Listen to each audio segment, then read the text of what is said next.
चलिए को स्टार्ट करते हैं। गेट का क्वेश्चन 92 में क्वेश्चन आया था। कंडेंसर, ठीक है, एक कंडेंसर है of refrigeration system rejects heat at a rate of 120 kilowatt. ठीक है, एक condenser of A refrigeration system rejects heat at a rate of, देखो रेफ्रिजरेशन सिस्टम पता ही है आपको क्या चीज़ है। रेफ्रिजरेटर आपका कैसे वर्क करता है। रेफ्रिजरेटर के पीछे आपने देखा कॉइल्स लगे होते हैं ना, देखा होगा आपने, देखना फ्रीज के पीछे, भाई अपने फ्रीज के पीछे देखो कि कॉइल्स लगे होते हैं। ठीक है, तो वो क्या करते हैं, वो हीट को रिजेक्ट करने के काम आते हैं। ठीक है, वो हीट को रिजेक्ट करते हैं। जितनी हीट अंदर गई है ना, तो भाई उसको तो ठंडा करना है। अब वो जितनी हीट, उसको तुम कोई गर्म चीज़ उसके अंदर ला के रखोगे तो वो भाई कहाँ से, रेफ्रिजरेटर का क्या काम होता है, ठंडा करना ना, या टेम्परेचर। ठीक है, अब भाई तुम कोई गर्म चीज़ है जो जो इन कंपैरिजन टू जो रेफ्रिजरेटर का टेम्परेचर है उससे ज़्यादा टेम्परेचर पर है, तो उस जो ज़्यादा टेम्परेचर है उसको उस रेफ्रिजरेटर के टेम्परेचर पर लाना है। तो जो एक्स्ट्रा हीट है उसको बाहर फेंकनी पड़ेगी, कहाँ, सराउंडिंग में। तो कौन काम करता है, वो काम करता है कंडेंसर, जो रेफ्रिजरेटर के पीछे लगा होता है, फ्रीज के पीछे। तो condenser of A refrigeration system rejects heat at a rate of 120 kilowatt. ठीक है, ये मेरा रेफ्रिजरेटर सिस्टम है, ये मेरा सिस्टम है रेफ्रिजरेशन सिस्टम। ये मेरा सिस्टम है, इसको मैंने सिस्टम माना है, समझ गए। वाइल इज कंप्रेसर कंज्यूम से पावर ऑफ 130 किलोवाट। देखो ये मेरा रेफ्रिजरेशन सिस्टम है, ये साइकिल है पूरी, इसमें एक साइकिल हो रहा है, पूरा एक प्रोसेस हो रहा है। मैंने क्या कहा, मेरे को केवल फाइंडिंग करना होता है, मुझे सिस्टम क्या मानना है, मुझे सराउंडिंग क्या मानना है। तो मेरे को ये देखना होता है मुझे फाइंडिंग क्या करना है। मैं उस चीज़ को सिस्टम मानूंगा। जैसे इसने हीट, ये मेरा सिस्टम है, तो रेफ्रिजरेटर ने हीट रिजेक्ट की, किसने रिजेक्ट की, सिस्टम ने रिजेक्ट की। रेफ्रिजरेटर किसके थ्रू हीट रिजेक्ट करेगा, बाउंड्री के थ्रू। मैंने रेफ्रिजरेटर को सिस्टम माना है, तो रेफ्रिजरेटर को सिस्टम माना है मतलब बाउंड्री के थ्रू उसने हीट रिजेक्ट की। कहाँ की, सराउंडिंग में। कहाँ की, सराउंडिंग में।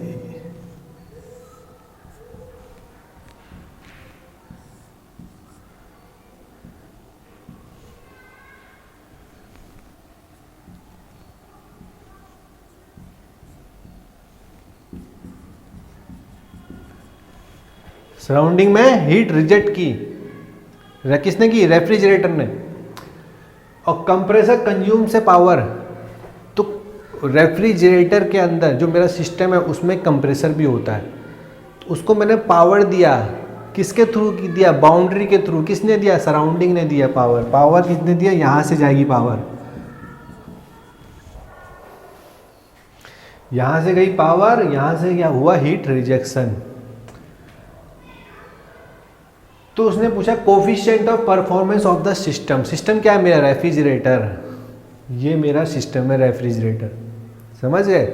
तो इसलिए जो आपको फाइंडिंग करना होता है ना, उसको आप सिस्टम मानो।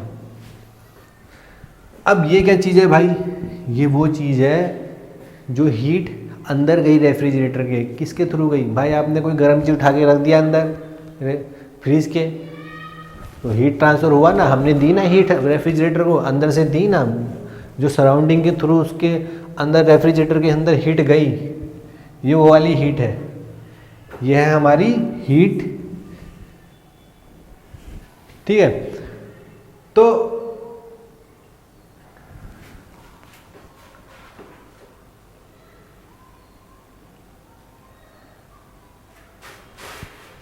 ठीक है, तो हमको फेंकनी कौन सी वाली हीट है, ये जो हमने हीट यहाँ से गई है ना, यही हमको सराउंडिंग में डालनी है।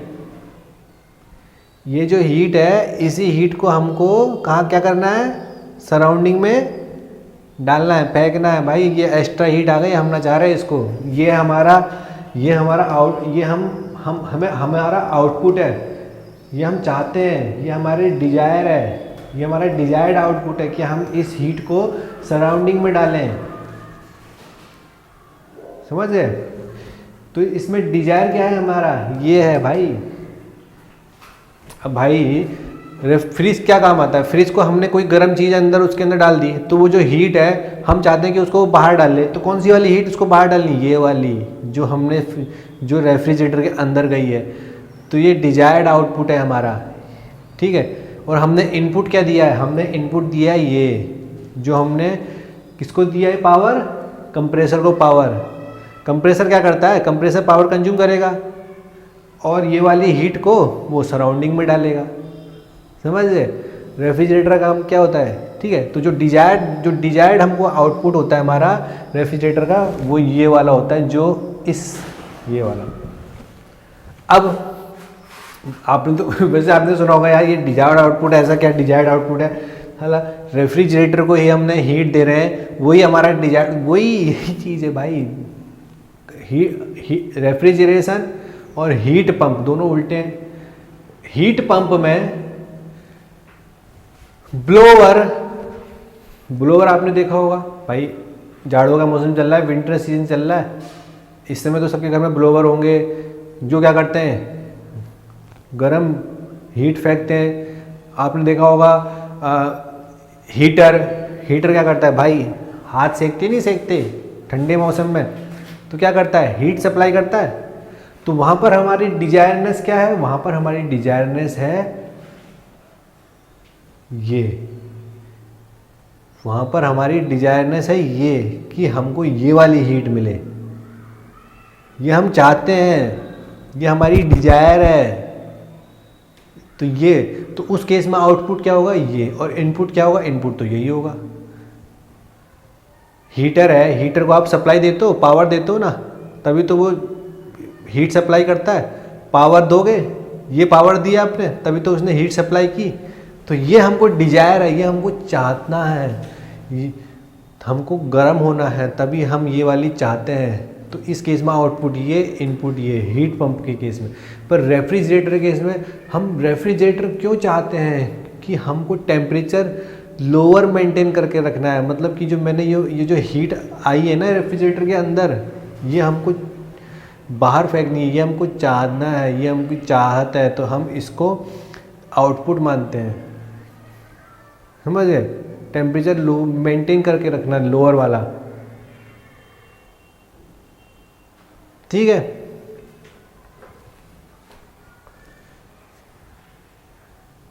तो अब coefficient of performance, coefficient of performance क्या होता है,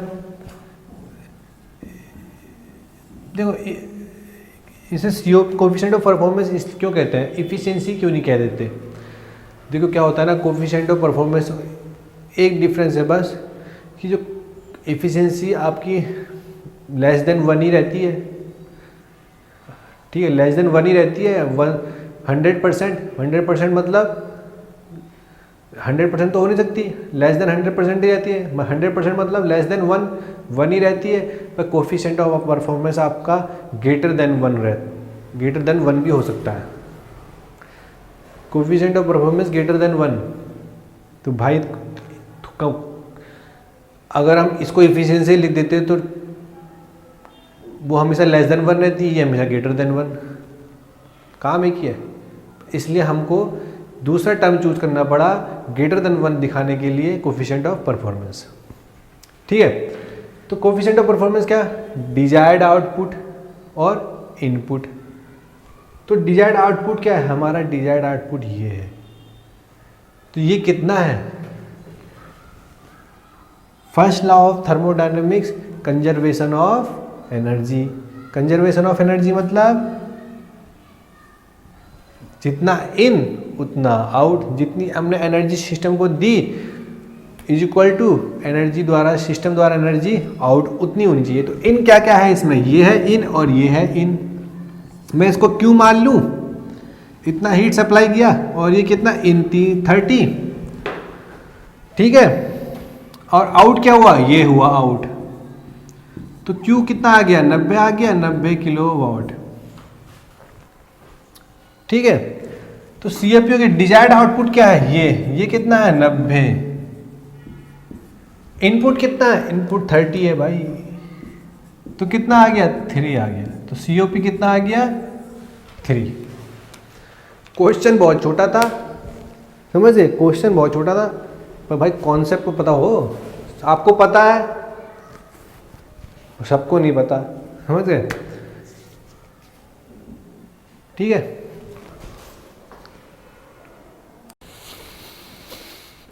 लो गाइज, चलिए नेक्स्ट क्वेश्चन स्टार्ट करते हैं। 93 का क्वेश्चन है, कह रहा है कि विच अमंग, क्वेश्चन इजी है, पर कॉन्सेप्ट आपको पता होगा ना तो आप नहीं कर, कॉन्सेप्ट अगर आपको पता है तो आप कर पाओगे, कि कैसे अगर नहीं पता है तो नहीं कर पाओगे, समझे। तो ये कह रहा है कि which among the following relations valid only for reversible process undergone by a pure substance, ठीक है।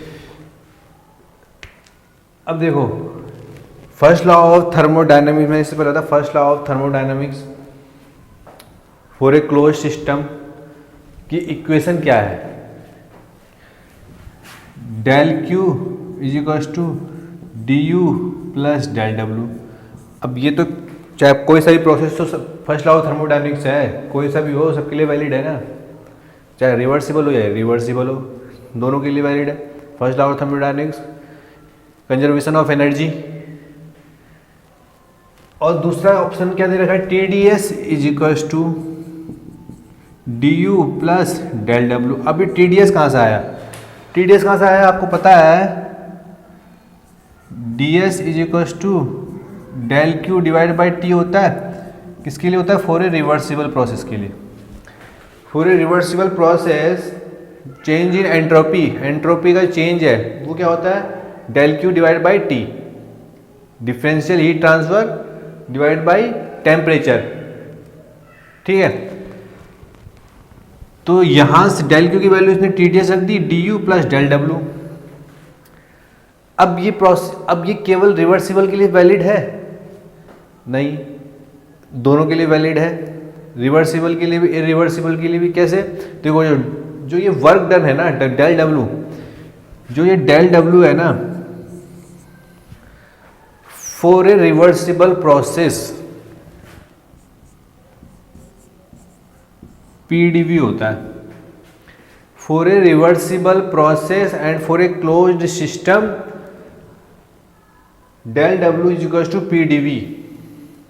इरिवर्सिबल प्रोसेस के लिए ये नहीं होता, केवल रिवर्सिबल प्रोसेस ही होगा ना, तभी जो वर्क डन होगा ना वो PdV होगा, PdV work done, for a closed system की मैं बात करूं तो, for a close system,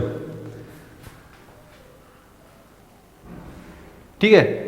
del W equals to PdV या minus VdP for a open system, del W PdV या minus VdP for a reversible process only, irreversible process के लिए केवल और केवल रिवर्सिबल प्रोसेस के लिए। तो यहाँ डेल डब्ल्यू जो दे रखा है ना, ये PdV नहीं है, तो इसका मतलब क्या है, ये रिवर्सिबल के लिए वैलिड है और इरिवर्सिबल के लिए भी वैलिड है ये इक्वेशन। अब चाहे TdS यहाँ पर आ गया रिवर्सिबल के लिए, पर डेल डब्ल्यू रिवर्सिबल के लिए नहीं है, यहाँ पर रिवर्सिबल के लिए वैलिड है, इरिवर्सिबल के लिए वैलिड है। तीसरा ऑप्शन जो दे रखा है इन्होंने, TdS is equal to D U plus PdV। अब भाई आप कहोगे यहाँ पर तो अब डेल डब्ल्यू की जगह PdV भी आ गया और डेल क्यू TdS भी आ गया सारे, तो ये इसका मतलब रिवर्सिबल के लिए वैलिड है नहीं। ऐसा क्यों, तब भी नहीं है, ऐसा क्यों भाई, अब तो सारे रिवर्सिबल हो गए, ये भी रिवर्सिबल, ये भी रिवर्सिबल। आपको यहाँ पर दिख रहा है सारे के सारे टर्म प्रॉपर्टी वाले हैं, सारे के सारे temperature property, internal energy property, internal entropy property, internal energy property, pressure property, volume property, सब तो प्रॉपर्टी, मतलब प्रॉपर्टी रिलेशन हो गया। अब भाई प्रॉपर्टी जब रिलेशन है ना, तो चाहे रिवर्सिबल हो या इरिवर्सिबल प्रोसेस हो, प्रॉपर्टी रिलेशन है, पॉइंट फंक्शन है। पॉइंट फंक्शन का तो आपको पता है, इनिशियल पॉइंट और फाइनल पॉइंट, पॉइंट फंक्शन है, प्रॉपर्टी फंक्शन है, तो प्रॉपर्टी फंक्शन है। तो चाहे इरिवर्सिबल प्रोसेस के थ्रू जाए या रिवर्सिबल के लिए, भाई फाइनल इनिशियल पॉइंट से फाइनल पॉइंट पहुंचना है।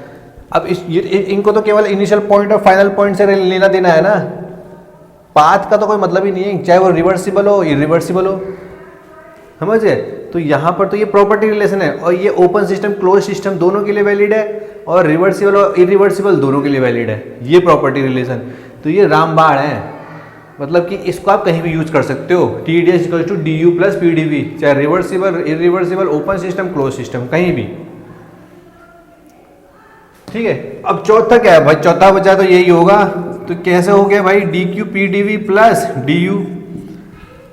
एक तो del W P D V आ गया, del W P D V आ गया मतलब कि रिवर्सिबल प्रोसेस का वर्क डन है, सही है, प्रॉपर्टी भी है, ठीक है। D U internal energy property है, del Q heat transfer property है, नहीं पाथ फंक्शन, पाथ फंक्शन है, ठीक है। अब आप कहोगे यार इरिवर्सिबल के लिए तो हो सकता है, ये इरिवर्सिबल के लिए कैसे हो सकता है भाई, जब यहाँ पर del W P D V आ गया और work done P D V हमेशा रिवर्सिबल प्रोसेस के लिए वैलिड है, तो इरिवर्सिबल प्रोसेस का तो कोई मतलब ही नहीं है, और ना प्रॉपर्टी है यहाँ पर, क्योंकि डेल क्यू डेल क्यू क्या है, हीट ट्रांसफर क्या, पाथ फंक्शन, समझ गए। तो ये रिलेशन जो होगा केवल और केवल रिवर्सिबल प्रोसेस के लिए वैलिड होगा। कॉन्सेप्ट पता होगा ना तो कर लोगे, नहीं पता होगा तो नहीं कर पाओगे, कंफ्यूज हो जाएगा कि यार क्या है, सही है क्या। तो इसलिए थर्मोडायनेमिक्स में आपको कॉन्सेप्ट बेसिक पता होना चाहिए, वरना सब हो जाएगा क्वेश्चन, कोई भी क्वेश्चन छूटेगा नहीं, मेरे साथ रहिएगा, ठीक है। नेक्स्ट क्वेश्चन करते हैं, ओके। हेलो भाई, चलिए स्टार्ट करते हैं नेक्स्ट क्वेश्चन, 93 का ही है। तो कह रहा है कि फिगर बिलो शोज ए रिवर्सिबल हीट इंजन, भाई ये रिवर्सिबल हीट इंजन है हमारा, ठीक है। कहाँ पर है रिवर्सिबल हीट इंजन, ये जो हमारा ये जो है ना, ये हमारा रिवर्सिबल हीट इंजन है, ठीक है, हीट इंजन है। चारों प्रोसेस हो रहे होंगे, ठीक है, साइकिल है पूरी, एक साइकिल है, हीट इंजन पूरी साइकिल है, साइक्लिक प्रोसेस पूरा हो रहा है, हीट इंजन है वो भी reversible. Having heat interaction with 3 constant temperature system, calculate the thermal efficiency of the heat engine. भाई एफिशिएंसी निकालनी है हमको हीट इंजन की, किस टाइप का हीट इंजन है, रिवर्सिबल हीट इंजन है, ठीक है। थर्मल एफिशिएंसी निकालनी है। अब थर्मल एफिशिएंसी का फॉर्मूला तो पहले देख लो क्या होता है। थर्मल एफिशिएंसी क्या होता है, एफिशिएंसी आउटपुट और input, output divide by input, कि हमको कितना वर्क आउटपुट मिला और हमने कितना इनपुट दिया, इनपुट में हमने हीट दी, किसी भी टाइप की एनर्जी दी, हीट यहाँ पर हमने हीट दिया है, ठीक है। तो ये हो गई मैं थर्मल एफिशिएंसी। थर्मल एफिशिएंसी क्या हुई, W आउटपुट और Q इनपुट, ठीक है, ये हुआ। अब बाई Q हमने कितना दिया यहाँ, हीट इनपुट क्या है, हीट इनपुट क्या है 100 किलो जूल और 50 किलो जूल का हीट इनपुट है इस हीट इंजन को। ये मेरा सिस्टम मैंने बना दिया, रिवर्स, ये जो मेरा है ना ये रिवर्सिबल हीट इंजन, ये मेरा सिस्टम है। सिस्टम के बाहर सब सराउंडिंग, तो सिस्टम से क्या, सराउंडिंग के बीच में बाउंड्री, हीट ट्रांसफर और वर्क ट्रांसफर क्रॉस किसके थ्रू होता है, बाउंड्री के थ्रू। हीट ट्रांसफर और work transfer through the boundary होता है, थ्रू द बाउंड्री। तो जो हीट इंजन में जो हीट सप्लाई हो रही है, हीट हम जो दे रहे हैं, इनपुट जो दे रहे हैं वो किसके थ्रू हो रहा है, बाउंड्री के थ्रू।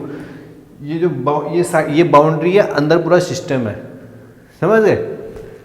कॉन्सेप्ट एक ही है, सब जगह चालू होगा, क्वेश्चन तो एकदम धड़ाधड़ होते हैं। देखो ये हमारा सप्लाई दे रहे हैं, ये हमने हीट इनपुट दिया 100 किलो जूल यहाँ से दिया, 50 किलो जूल यहाँ से दिया, मतलब टोटल हमने हीट इनपुट दिया 150 किलो जूल का। तो Q इनपुट तो हमको पता है कितना है, 150 किलो जूल का है। अब भाई वर्क आउटपुट तो हमें पता ही नहीं कितना, इस हीट इंजन ने कितना वर्क आउटपुट दिया, ठीक है। तो वो कैसे निकाले, देखो हमारे पास एक टर्म आता है क्लॉसियस इनइक्वालिटी। क्लॉसियस इनइक्वालिटी वो क्या कहता है कि cyclic integration of del Q over T. Clausius inequality कहता है cyclic integration of del Q over T is equal to 0 for a reversible heat engine, for a reversible cycle, for a reversible cycle cyclic integration of del Q over T equal to 0। For a reversible की बात कर रहा हूँ, irreversible होता तो ये less than 0 होता। तो यहाँ पर क्वेश्चन में दे रखा है कि रिवर्सिबल हीट इंजन है हमारा। मैंने पहले ही आपको बताया था कि रिवर्सिबल लेने से हमारे कितनी प्रॉब्लम सॉल्व हो जाती है। जब मैंने इससे पहले वाले मेरे वीडियो में रिवर्सिबल हीट ट्रांसफर के बारे में बताया था, तो मैंने बताया था कि रिवर्सिबल और इरिवर्सिबल में कितना बड़ा डिफरेंस है, हम क्यों लेते हैं रिवर्सिबल, ये सब चीज़ें मैंने बताया था। ना देखो मेरा वीडियो देख लीजिए आप। तो del Q over T cyclic integration of del Q over T equals to 0 for a reversible cycle. किसने कहा? क्लॉसियस इनइक्वालिटी है ये, ठीक है। तो साइक्लिक इंटीग्रेशन की जब हमने बात करी तो देखो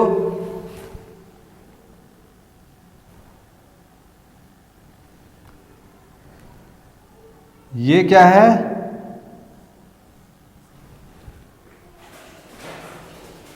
Q हमने हीट दिया इसको, cyclic integration of cyclic integration, ठीक है। तो हमने हीट सप्लाई कर, देखो यहां पर क्या है, हीट सप्लाई जा रही है भाई, हीट इंजन को, रिवर्सिबल हीट इंजन को जा रही है ना।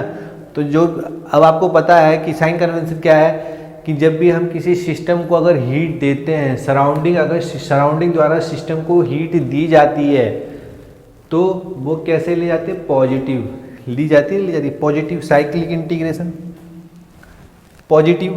तो ये क्या है? पॉजिटिव। तो कितना आएगा? 100। कितना हीट दे रहे हैं? 100 किलो जेल दे रहे हैं।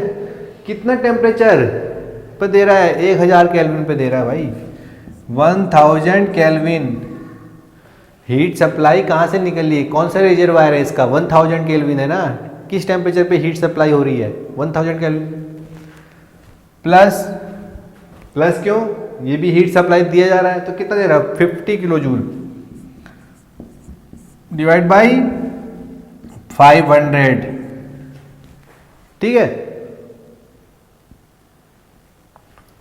अब देखो, अब इस हीट इंजन से क्या हो रहा है? ये हीट रिजेक्ट हो रही है सिस्टम द्वारा। अगर हीट सराउंडिंग को दी जाती है, अगर सिस्टम से रिजेक्ट होती है, सराउंडिंग में जाती है, तो उसको माइनस लेते हैं।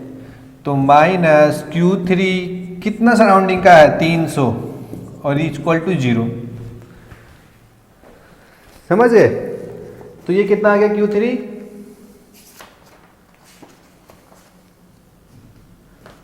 Q3 हमारा आ गया 60 किलो जूल। अगर सॉल्व करोगे ना तो 60 किलो जूल आ जाएगा हमारा Q3। अब भाई 60 किलो जूल आ गया Q3। अब आपको पता है, क्या पता है? Conservation of energy, first law of thermodynamics तो भाई हर जगह लगता है। First law of thermodynamics of A closed system, किसी भी बात करो, for a open system, energy in, जितनी एनर्जी इन होगी उतनी एनर्जी आउट होगी। कंजर्वेशन ऑफ एनर्जी यही तो होता है। क्या कहता है कि जितनी एनर्जी हमने दी भाई सिस्टम को, उतनी एनर्जी सिस्टम से हमें मिलेगी। वेस्ट कहीं नहीं होती, चाहे वो सराउंडिंग में जाए, किसी भी फॉर्म में जाए, पर हमेशा एनर्जी का सदुपयोग ही होता है, वेस्ट कहीं नहीं होता एनर्जी। ये बात ध्यान रखना, energy can never be destroyed, it's change only form. Okay, तो एनर्जी वेस्ट नहीं होती भाई। जो हमने एनर्जी इस सिस्टम को दी उतनी ये आउट करेगा। Conservation of energy first law of thermodynamics का लॉ है, हमने नहीं बनाया है, नेचर का लॉ है, ठीक है। तो कितनी हमने एनर्जी दी भाई? Q1 दी और Q2 दी, और एनर्जी आउट क्या क्या मिला भाई? वर्क मिला, W किसी भी फॉर्म में एनर्जी हमको मिलेगी, पर मिल रही है एनर्जी वर्क के फॉर्म में, प्लस Q3। Q1 कितना है? 100, Q2 कितना है? 50, W पता नहीं, निकालना है। Q3 कितना है? 60। तो W कितना आ गया यहाँ से? 150 माइनस 90 किलो जूल आ गया। अब भाई इफिशिएंसी निकाल लो, थर्मल इफिशिएंसी 90, वर्क आउटपुट भाई हमको भी कितना मिला? 90, इनपुट कितना दिया हमने? 150। तो कितनी इफिशिएंसी आई? लगाओ, 3 पंजे 15, 5 6 18, 60% थर्मल इफिशिएंसी।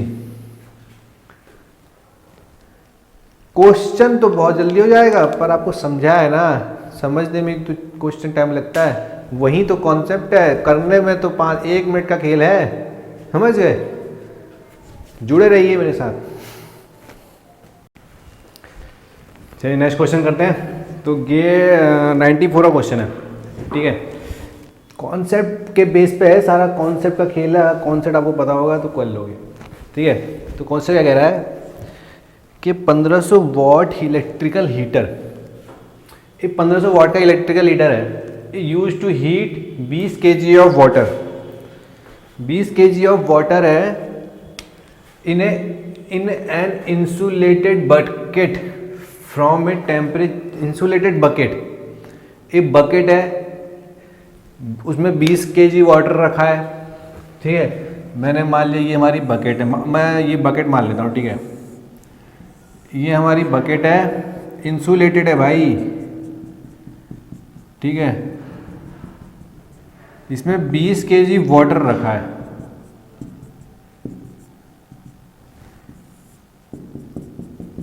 बीस kg वाटर है इसमें।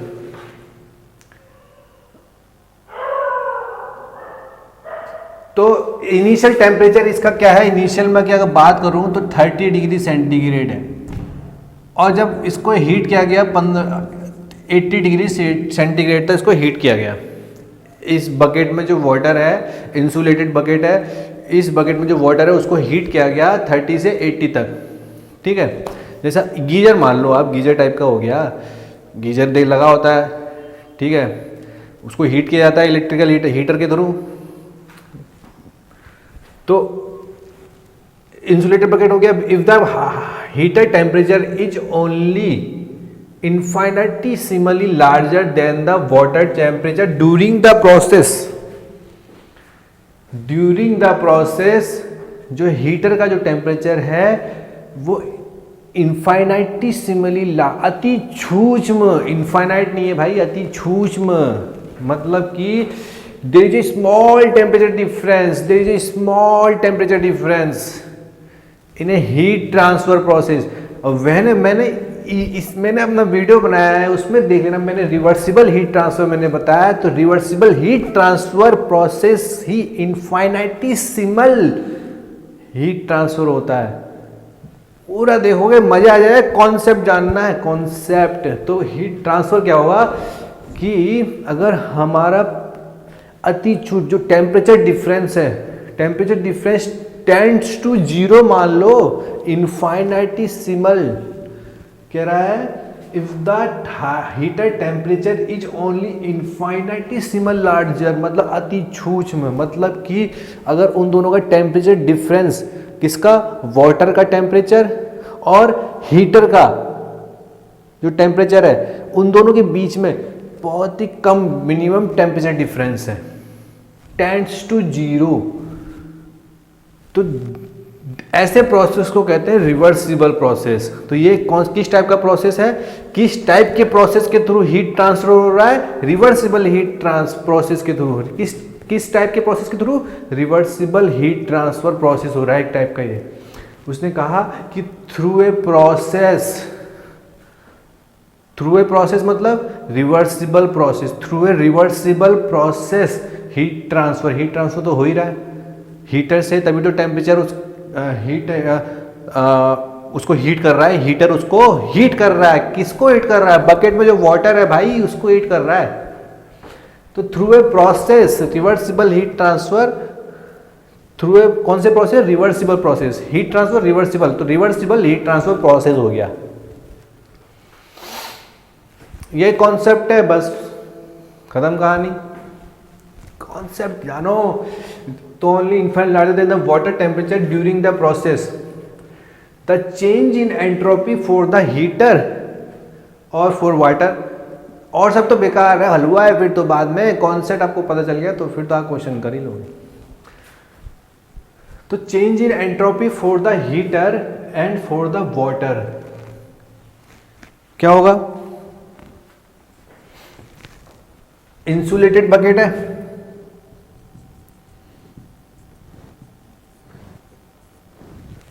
अब आपने गीजर देखा होगा ना, सारा प्रोसेस तो उसके उसी के अंदर होता है, समझे।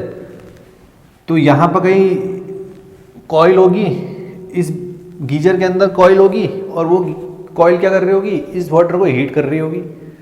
मतलब इस गीजर के अंदर कोई कॉइल होगी और इस वाटर को हीट कर रही होगी।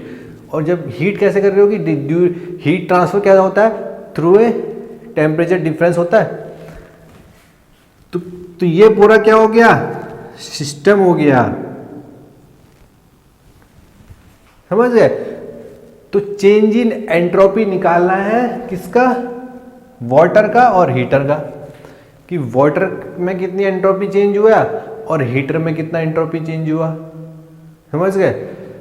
तो भाई जब ये इंसुलेटेड है सराउंडिंग से तो कोई मतलब ही नहीं है, तो चेंज इन एंट्रोपी किसका होगा, केवल सिस्टम का होगा। Change in entropy of A system, system क्या, ये इंसुलेटेड बकेट, क्योंकि ये इंसुलेटेड है तो सराउंडिंग में तो कोई हीट ट्रांसफर हो ही नहीं रहा, तो सराउंडिंग में तो हो नहीं रहा, सराउंडिंग और सिस्टम के बीच में कोई इंटरेक्शन नहीं है, ठीक है। तो चेंज इन एंट्रोपी, तो इंटरनल एंट्रोपी चेंज हो रहा है, इंटरनल जो एंट्रोपी का चेंज हो रहा है वो इंटरनली हो रहा है। तो बस जितना वाटर में होगा उतना हीटर में होगा। वो कैसे भाई, क्योंकि दोनों एक ही, अरे यार हीटर तो अंदर ही पूरे सिस्टम के अंदर है ना, सराउंडिंग से कोई लेना देना, ठीक है। तो केवल सिस्टम की एंट्रोपी चेंज हो रही है, तो जो सिस्टम की एंट्रोपी केवल वाटर, अब देखो ये बकेट है, केवल सिस्टम है, ठीक है, इसके अंदर केवल वाटर है, सराउंडिंग से कोई लेना देना नहीं, तो एंट्रोपी चेंज इसका हुआ केवल सिस्टम का। और जो ये हीटर है इसका भी किसका एंट्रोपी चेंज होगा, केवल सिस्टम का, सराउंडिंग से कोई लेना देना नहीं, क्योंकि सराउंडिंग में हीट ट्रांसफर हो ही नहीं रहा, सराउंडिंग से कोई इंटरेक्शन है ही नहीं क्योंकि इंसुलेटेड है। तो जितना एंट्रोपी चेंज वाटर का होगा उतना हीटर का होगा, तो वाटर का निकाल लो। तो क्या होता है, अगर लिक्विड की बात करें एंट्रोपी चेंज क्या होता है, MCLNT final divided by T initial. For an liquid हो या सॉलिड हो यही लगता है, MCLNT final over T initial. Mass कितना है, 20 kg वाटर है। सी स्पेसिफिक हीट कितनी है भाई, वाटर की कितनी होती है, 4186 है। LN फाइनल टेम्परेचर कितना पहुंचा, 80 + 273 कितना हुआ,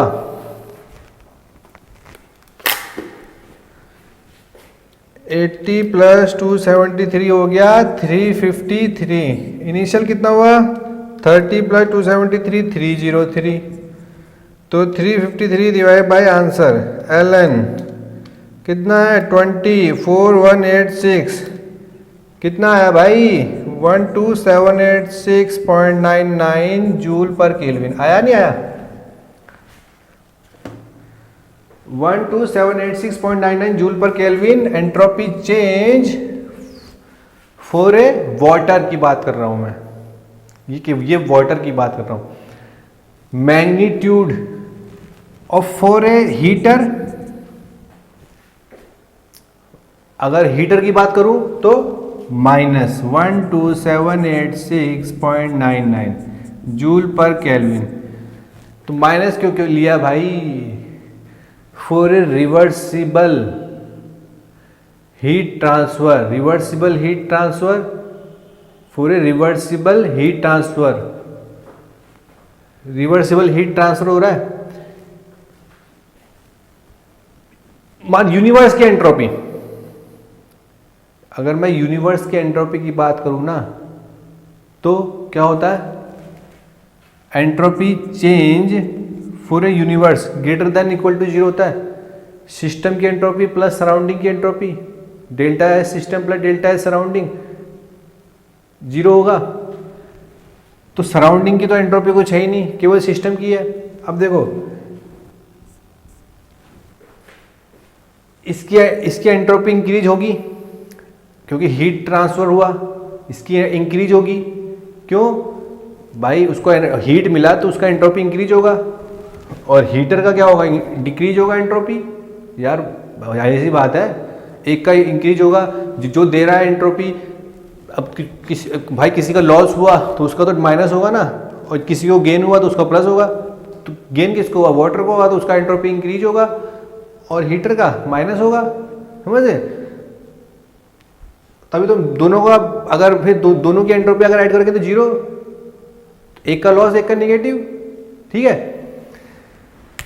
तो कोई दिक्कत हो तो बताना, कमेंट करना, बताएंगे दोबारा से, ठीक है।